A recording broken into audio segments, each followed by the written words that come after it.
Mais je vais essayer de rester dans les temps. Merci pour cette invitation.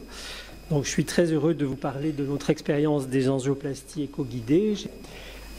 L'éco-guidage est devenu une pratique de plus en plus répandue pour l'anesthésie, pour la carcinologie, chez les chirurgiens vasculaires, et en particulier en phlébologie, pour le traitement endoveineux thermique des veines saphènes. Vous voyez ici que l'échographie est le moyen diagnostique de choix, et très naturellement, l'éco-guidage est devenu la pratique recommandée.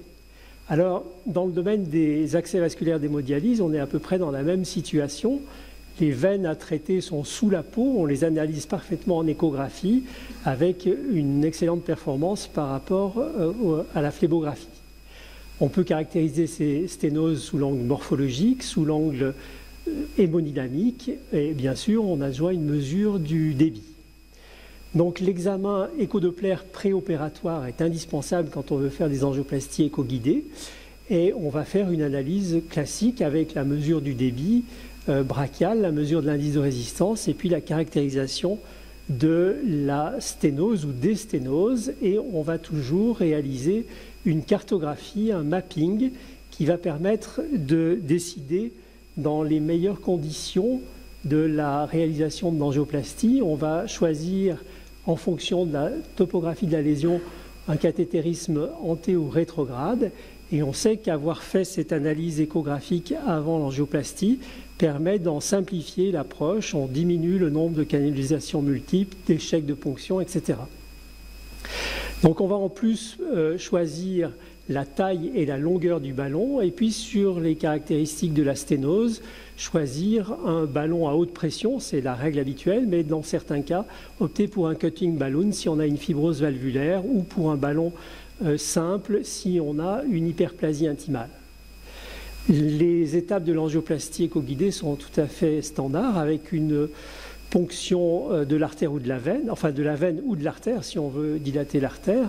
On va bien positionner l'extrémité de l'introducteur, on va cathétériser la veine à traiter, on va positionner le ballon, gonfler le ballon, et puis surtout analyser en temps réel les résultats de l'angioplastie avec la levée de la sténose, et puis l'analyse directe et instantanée du résultat hémodynamique et morphologique de la sténose.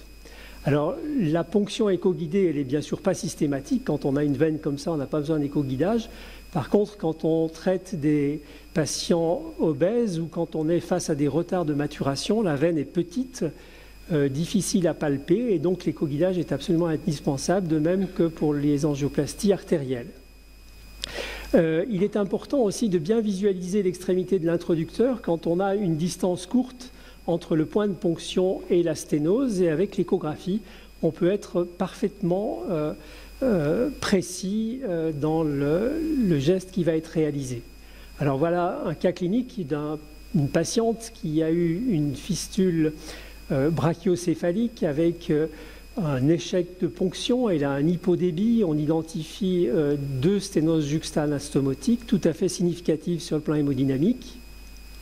On réalise ce mapping et on décide d'une angioplastie éco-guidée. Donc là, ça sera une ponction rétrograde de la veine céphalique au bras. Vous voyez que la veine est assez profonde, assez petite, et donc là, la ponction éco-guidée est tout à fait indispensable. On fait un cathétérisme rétrograde de la sténose. On amène le ballon sur le guide. On voit ici un marqueur métallique. Une fois que le ballon est bien positionné, eh bien on va inflater le ballon, et vous voyez le ballon se dilater avec l'empreinte des deux sténoses. La première cède immédiatement, la seconde avec un petit peu plus de retard. La voilà qui a cédé.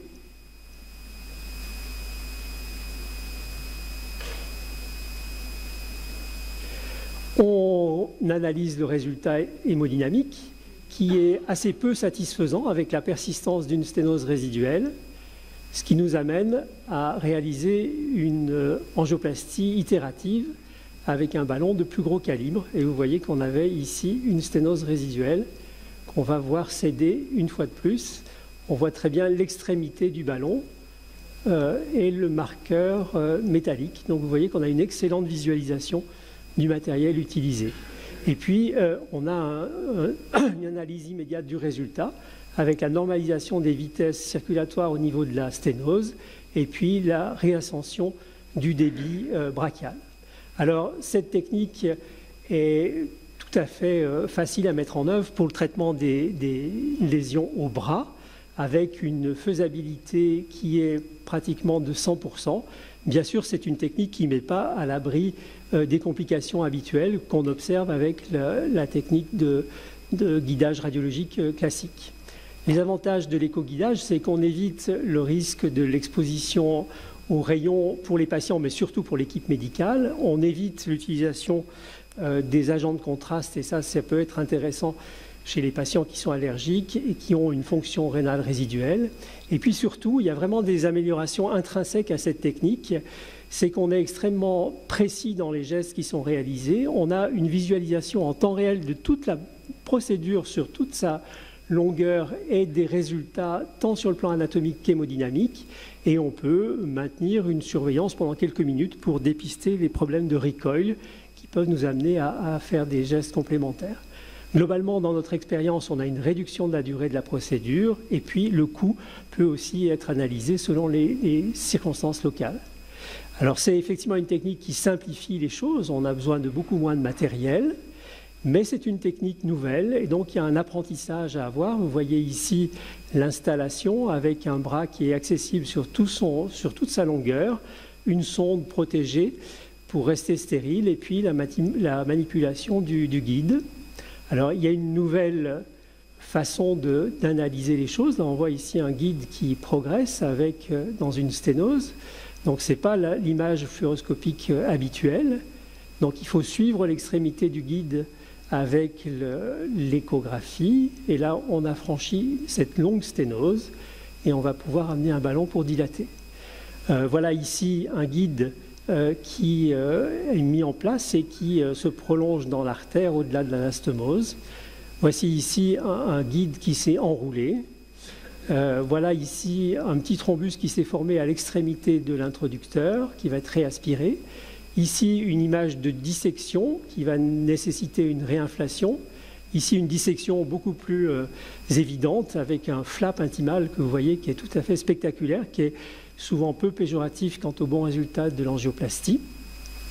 Et j'aurais pu vous montrer toute une gamme d'images qu'il faut apprendre à connaître pour pratiquer cette technique. Alors voilà une technique classique de fluoroscopie. C'est une patiente qui avait une sténose de la veine axillaire qui a été traitée classiquement avec un résultat qui est imparfait sur le plan morphologique. Cette patiente a récidivé quelques mois plus tard et donc elle a été traitée cette fois-ci sous simple éco-guidage. Vous voyez l'installation, trois intervenants, on pourrait être deux simplement, la sténose de la veine axillaire, une ou deux inflations du ballon et puis le bon résultat anatomique et hémodynamique obtenu sans se déplacer de la salle. Donc en conclusion, c'est vraiment une technique qui est une alternative séduisante pour le traitement des sténoses des membres supérieurs. Bien sûr, on ne parle pas des sténoses des veines centrales. On a un contrôle extrêmement précis de toute la procédure, et ça, c'est vraiment un avantage incroyable. Et on a aussi une analyse non seulement anatomique, mais hémodynamique. On évite le contraste et on va plus vite. Alors, bien sûr, il y a un apprentissage. Il faut se départir un peu de son expérience antérieure. On a essayé de développer un fantôme pour apprendre à reconnaître le matériel d'angioplastie sous échographie. On sera peut-être aidé par des innovations technologiques avec des sondes sans fil qui peuvent simplifier la mise en œuvre de l'échographie. Et je vous remercie pour votre attention. Et je remercie le docteur Cessa avec lequel je collabore pour cette pratique.